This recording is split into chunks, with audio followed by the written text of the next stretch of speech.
தியானமும் மௌனமும் வழிபாட்டினுடைய உச்சம். இறைவன் உங்களுக்கு இப்ப சொல்லுவாங்க, இப்போ ஒரு கோயிலுக்கு போனோம்னா கூட எத்தனை பேருக்கு தெரியும்? அதெல்லாம் பலன் இருக்கணும். கோயிலுக்கு போனா பலன் இல்ல. கோயிலுக்கு நீங்க போறதே ஒரு பலன். கரெக்ட்டா? இப்போ ஒரு கோயிலுக்கு நீங்க போறீங்க அப்படின்னா, நம்ம என்ன நெனைக்கிறோம்? நான் இந்த கோயிலுக்கு போனா எனக்கு என்ன பலன் கிடைக்கும்? நீங்க கோயிலுக்கு அந்த கோயில்ல போய் அடி எடுத்து வைக்கணும் அப்படின்னாலே, நீங்க ஏதோ ஒரு புண்ணிய பலன் இருந்தா தான் அந்த கோயிலுக்கு போ முடியும்.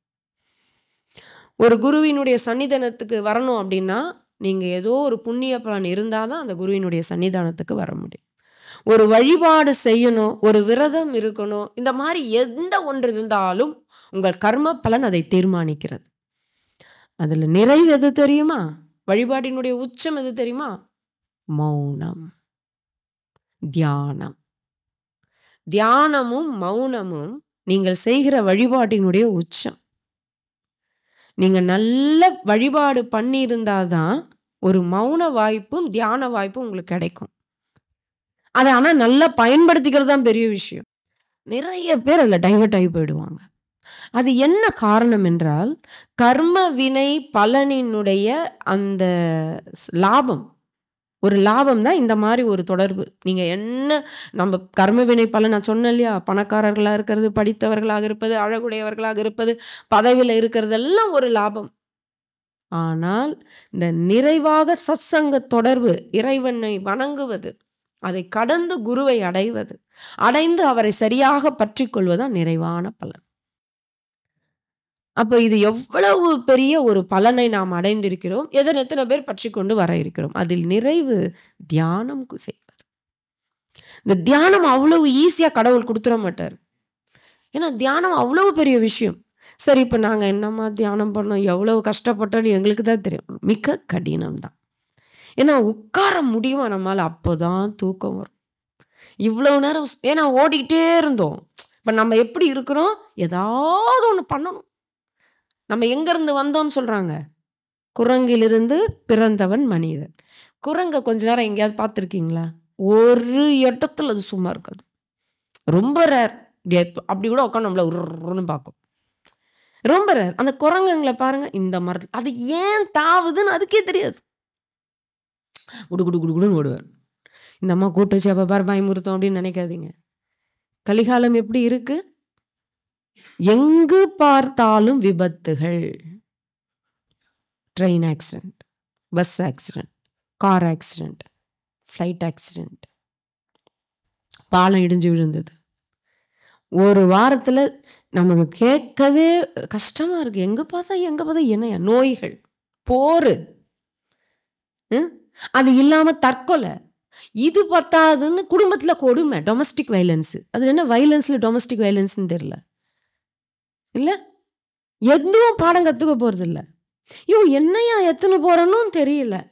பெருமானார் சொல்வாரு, ஐயோ எலியாரை கண்டால் இப்படி வலியார்கள் அடிக்கிறீங்களே, எனக்கு எலியாரை பார்த்தா கூட பயமா இல்லடா, வலியார்கள் உங்களை பார்த்தா தான்டா பயமா இருக்கு. அவன் எதுவுமே பண்ணல, அவனே இவ்வளவு அடி வாங்குறானே, இவ்வளவு பண்ண நீ என்னவாக போறியோ இல்லையா? அப்ப ஒரு ஒன்னும் பண்ணாதவனே இவ்வளவு தப்பா அனுபவிக்கிறான்னா, இவ்வளவு ஒரு காட்டுமிராண்டித்தனமாக எந்த ஒரு கருணையும் இல்லாம நீ நடந்துக்கிறன்னா, உனக்கு எப்படி அமைய போதோ நினைச்சு நீயும் என்னுடையவன் தானே. நடக்குதா? இப்ப கலிகாலம் தர்ம சிந்தனையெல்லாம் போயிடுச்சா? அப்ப இந்த இடத்துல நாம சந்தோஷமா இருக்கணும்னா, நல்லா தெரிஞ்சுக்கோங்க, சுத்தி இருக்கிற உலகத்தை மாத்த முடியாது. நம்ம முதல்ல மாறணும். அப்ப நமக்குள்ள அந்த மாற்றம் நிகழணும்னா, நாம இந்த உலகத்தை எதிர்கொள்வது எது? மனம்தான் எதிர்கொள்ளுது. மனம்தான் எதிர்கொள்ளுது. நல்லா பாருங்க. அப்ப மனம்தான் தியானம் கொடுத்து. தியானம்னா என்ன? மனதை தான் நீங்க பழக்கப்படுத்துறீங்க. இப்போ உடலுக்கு ஒரு உடற்பயிற்சி இருக்கு. சாப்பாடெல்லாம் யாருக்கு கொடுக்குறீங்க? உடம்புக்கு தான் கொடுக்குறீங்க. உடம்ப நல்லா பார்த்துக்கிறோமானா அதுவும் பார்த்துக்கிறது இல்லை, விட்டுருங்க. உடற்பயிற்சி கொடுக்குறோமா? சாப்பாடை சரியா கொடுக்குறோமா? சாப்பாடு என் உடம்பு நல்லதுக்கு தான் நான் கொடுக்குறேன்னு எத்தனை பேர் சாப்பிட்றோம்? நல்லா சிந்திங்க. என் உடம்பு நல்லதுக்கு தான் நான் சாப்பிட்றேன். அந்த கான்சியஸ்னஸும் இல்லை. ருசிக்கு சாப்பிட்றோம். பசிக்கெல்லாம் சாப்பிடல, ருசிக்கு சாப்பிட்றோம். உடம்பையும் பத்திரமா பார்த்துக்கல. ஆனா நம்ம நெனச்சிட்டு இருக்கோம், இந்த உடம்ப ரொம்ப நம்ம போஷிக்கிறோன்ட்டு. அல்ல அது கூட இப்ப சொல்ல முடியல. உடம்ப ரொம்ப போஷிக்கிறோம், உடம்ப ரொம்ப அதுவும் இல்லை. நம்ம நம்ம எல்லாம் பண்றது, நம்ம அனுபவிக்கிறது, பணம் எல்லாமே இந்த உடல் தேவைக்கு தான். அத கடந்து நமக்கு எதுவுமே இல்ல. ஆனா அதையும் சரியா போஷிக்கல. ஏன்னா இவ்ளோ ஹாஸ்பிட்டல் எதுக்கு? இத்தன நோய்கள் எதுக்கு? அதுவும் பண்ணல. ஆனா, இப்ப நாம பண்ணி தான் ஆகணும். இப்ப இந்த மனம் தான் சரி உடல விட்டுர்றேன் இப்ப. இந்த தியானம் இல்லையா? அப்போ இந்த உலகை நீங்கள் எதிர்கொள்ளும் பொழுது, இந்த உலகம் இப்படித்தான் இருக்கும். அப்ப மகான்கள் எப்படி எதிர்கொண்டார்கள்? அவங்க தியானம். அந்த மனதை பக்குவமா வச்சுக்கிட்டாங்க. எந்த ஒன்றும் நாம் எப்படி அதை பார்க்கிறோம் என்பதற்கு எத்தனையோ விஷயம் சொல்லலாம். இப்ப எனக்கு ஞாபகம் வர்றது ஒரு விஷயம் சொல்றேன். ஒரு கப்பல்ல போயிட்டுருக்காங்க. நெறைய பேர் போயிட்டுருக்காங்க. அதுல தியானம் பயின்ற ஒரு மகானும் போறாரு. சாதாரண மனிதர்களும் போறாங்க. அப்ப போயிட்டே இருக்கும்பொழுது கப்பல் நடு கடலுக்கு போயாச்சு. திடீர்னு புயல் அடிக்குது, மழை பெய்யுது, சூறாவளி காத்து அடிச்சு கப்பல் அங்கேயும், இங்கேயும் நில தடுமாறுது. எப்படி இருப்போம்? போச்சு. இன்னைக்கு மூழ்க வேண்டியது தான். தண்ணி உள்ள வருது. புயல் காத்து அடிச்சு தண்ணி மேல அடிச்சு வருது. கொஞ்ச நேரத்துல இன்னும் கப்பல் மூழ்க போகுது. சந்தோஷமா இருப்போமா? என்ன பதட்டம் வரும். அந்த உயிர் பயம் எப்படி வந்து குய்யோ முறியோன்னு கத்துவோமா? அப்பதான் கடவுள நினைப்பாங்க. கடவுளே என்ன காப்பாத்து, கடவுளே என்ன காப்பாத்துன்னு கத்துவாங்க. யாரா இருந்தாலும் கத்துவோம். உயிர் பயம் அவ்வளவு பயங்கரமானது. கடவுள் அவ்வளோ காமிச்சு வச்சிருக்காரு நமக்கு. கத்த தான் செய்யும். நான் துணிவோடு எதிர்கொள்வேன். என்ன இப்போ? வந்தா வரட்டும். இப்ப என்ன இப்ப வாழ்ந்து நான் சாதிச்சுட்டேன். நோயும், பசியும், தாகமும் இவ்வளவு மோசமான இந்த உலகத்துல நான் இருக்கிறத விட போய் சேர்றேன்னு வார்த்தைக்கு சொல்லுவோம். சொன்னவங்க கூட அந்த கப்பல்ல பயணிக்கலாம். ஆனா, எதிர்கொள்ளும் பொழுது மரணம், பயம் வரும். கத்துவோம். எல்லாம் கத்துறாங்க. மகான் ஒருத்தர் இருக்காரு. இந்த மாரி தியானம் பயின்றவர். அவரும் அதுல இருக்காரு. அவர் பார்த்தீங்கன்னா, கத்துனா எப்படி பார்ப்போம்? அவர இப்ப எல்லாம் பார்க்குறாங்க. அவர் கத்தல. அவர் அமைதியா உட்காந்துருக்காரு. இதெல்லாம் முடிஞ்சு கப்பல் சமநிலைக்கு வந்தாச்சு. ஏதோ மூழ்கல. நல்லார் ஒருவர் உளரேல் அவர் பொருட்டு எல்லோருக்கும் பெய்யும் மழை. கப்பல் மூழ்கல. சமநிலைக்கு வந்தாச்சு. புயல் நின்னுடுச்சு. மழை நின்னுடுச்சு. கரை வந்து சேர்ந்தாச்சு. அதுக்கப்புறம் எல்லாரும் ஃபோக்கஸ்ட் அந்த மகான் மேல. இவ்வளோ பேர் நம்ம கத்தி கலாட்டா பண்ணிட்டு இருந்தோமே. இந்த மகான் மட்டும் ரொம்ப அமைதியா தான் இருந்தாரு. ச்சே! சூப்பர்ப்பா! இந்த பயமற்ற தன்மை இருக்கு பாருங்க. எவ்வளோ கம்பீரம் இல்ல? எல்லாம் அப்பதான் மானம் போச்சு. எவ்வளோலாம் பேசணும் நம்ப. ச்சே! இப்படி கத்திட்டோமே. சொல்லிட்டு அந்த மகான் கிட்ட போனாங்க. ஐயா! இப்படிப்பட்ட புயல், சூறாவளி, மழை இந்த சூழ்நிலையில கூட நீங்க எவ்வளோ அமைதியா இருந்தீங்க.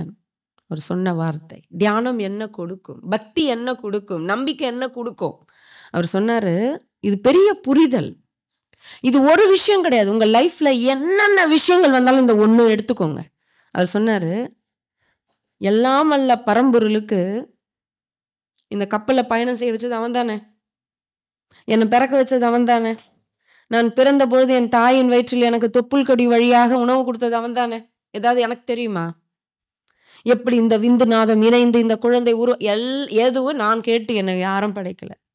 எனக்கு இதயம் குடுத்து, சிறுநீரகம் குடுத்து, இரத்த நாளங்கள் கொடுத்து, 5 புலன்களை கொடுத்து, கரணங்களை கொடுத்து, இவ்வளவும் குடுத்து, என் தாய் வயிற்றிலிருந்து நான் வந்து உதித்து, எனக்கு ஏற்ற தாய்ப்பாலை வைத்து, இது போல எத்தனையோ எத்தனையோ என் வாழ்க்கையை இதுவரை நகர்த்தி கொண்டு வந்த இறைவனுக்கு எனக்கு என்ன குடுக்கணும்னு தெரியும். இப்பதான் எனக்கு மரணம்னு அவன் டிசைட் பண்ணிட்டு இருந்தானா, நான் கத்தி கூப்பாடு போட்டு ஏதாவது மாறப்போதா? இது சொல்றது சாதாரணம். ஆனா எவ்வளவு உண்மை. நீங்க கத்தி கூப்பாடு கலாட்டா பண்ணீங்க, கப்பல் நின்னுடுமா? நிக்காது. அதுவேளை பிரேயர்ல இருக்கலாம்ல. பிரேயர்ல இறைவா உன் சித்தம் ஈடேறுக. அப்ப அவன் என்னை இன்னைக்கு காப்பாத்தணும் இல்லடா அப்படின்னு எனக்கு தீர்ப்பு எழுதி வச்சிருந்தானா, இந்த கப்பல் மூழ்காது. இது எதுக்கு நான் கவலைப்பட்டு கத்தி கூப்பாடு போடணும்? சாதாரணமா தெரியுதுன்னு கூட நினைக்கலாம். சொல்றது ரொம்ப ஈஸிமா, கஷ்டம்.